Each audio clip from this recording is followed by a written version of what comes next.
Atidarom. Šiandieną vėl Yu-Gi-Oh! Grįžtame į chaosą. Chaotiški ir mano traukimai galėčiau pasakyti, bent jau kol kas. Galbūt šiandien mes pakeisime savo nuomonę. Arba ne. Taip ir liksime, kol kas nieko gero neištraukę.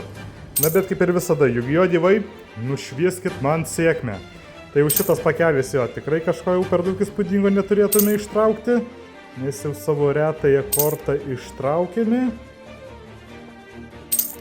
Ok. Taip kaip ir tikėjausi, nieko gero. Ok, antrasis pakelis. Na ką, ir vasara keliauja į kitą antrąją pusę. Tai jo, kol kas šiokia tokia vasara galėčiau pasakyti. Ne per daug įspūdinga. Daugiau lietaus negu saulės. Taip pat kaip ir mano traukimai.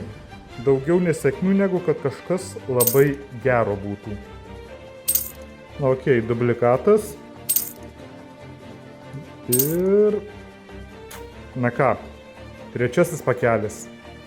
Ir sėkmės kažką patraukiant. Ok, spiritas.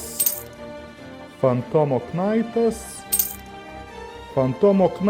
Ok, kombo galbūt galime padaryti su tom dviem kortom. Ir čia kažkas gero, bet nėra per daug gero. Secret Beastas. Tai dar vienas iš 3 Secret Beastų. Tai 2 Secret Beastus, man atrodo, ištraukiau.